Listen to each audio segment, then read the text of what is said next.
Welcome to A Million Views a Day. Thank you for subscribing and watching our short, little, tiny, funny, itsy bitsy videos every day so that we get to 1 million views. CK Toys Club asks, what are some of your favorite childhood books? Okay, this is a fun question. It's just sort of open-ended, and I want you guys to tell me what your favorite books were as kids down in the thingy thing. I expect at least one of you to say The Very Hungry Caterpillar. So for me, I can remember a few of them that stand out in my mind. One of them I must have gotten in elementary school. It was called Funnier Than the First One, and it's just a joke book. It's just a bunch of little stupid jokes, and they're all terrible. And there was a little cartoon fox just like rolling with laughter, holding his stomach and woo-hoo-hoo. But the jokes weren't that good. Here's an example. The mom says, "Are you washing the strawberries?"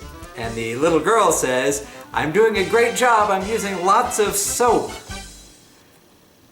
Now that's the joke. But I learned a lot about jokes by reading that book, even if they weren't very funny. And at least it got me to read. This other book I remember was about dinosaurs. It had all these just fantastic pencil drawings, like sketches, not sketches, but like with shading and maybe charcoal drawing. Anyway, just like these fantastic, like they look like real dinosaurs, you know, to a kid. And like there's a T-Rex and a Brontosaurus, which I think has been renamed Brachiosaurus, and Pteranodon flying around.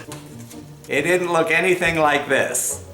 And then my parents had these books by Time Life Company. Are they still around? Anyway, there were these big, heavy, hardcover coffee table books with these gorgeous illustrations, and one of them was all about dinosaurs. I think the other one was about like life on Earth currently and all the variety and stuff. But this one about dinosaurs, it had these panoramas. You could fold the pages out, so it was 4 pages wide. Gorgeous paintings of like, here's a jungle with all this foliage, and then like here's a Tyrannosaurus Rex, and a Triceratops, and an Ankylosaurus. And then these giant bugs like as big as this cabinet, just like crawling around, looking all scary. Oh, it was so good! Godzilla, were you in that book? No, I was not in that book. I'm fictitious. They made me up for a movie one time. Oh, I see. And then on that same bookcase in the living room, my dad had 2 or 3 issues of the Guinness Book of World Records. And I would go through, there were some that were not interesting to me at all, but like how many hot dogs can somebody eat in a minute? Or, you know, who's the tallest man? Or what are the longest fingernails that go spiraling off because he never cut them? So that was cool. And then the last one I want to tell you about is the Book of Think. It's full of all these things that like get you to think about things differently. Like 2 of the exercises I remember, it's not even like work, it was fun. It was, what does yellow smell like?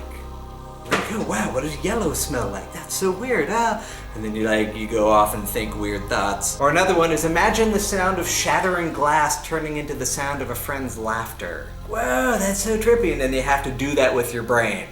And then they had some riddles. They had this one riddle. If a bear walks south for 1 mile, and east for 1 mile, and north for 1 mile, and ends up at the same spot, what color is the bear? And then they didn't give you the answer until the end of the book. So yeah, it just gets you to think outside the box and how could things make sense and how would you do that with your brain, and it's just so cool and it just gets your brain going all directions. And I think that's why I like joke books too, is because they get your brain going into, like you expect one thing and it takes it a different direction. I just think it's like fun mental exercises. Your brain goes, oh, I have to be more strong now because you're making me think in ways that I didn't think of before. Anyway, you tell me your favorite kids' books down in the thingy thing, and we'll see, yeah, wouldn't that be cool if you like some of the same books as other people? Or as me, that would be cool. And then, watch another video, 4 or 5, because we are not to 1 million views a day yet, and every view counts. Bye. By the way, the bear is white. That's what they said at the end of the book.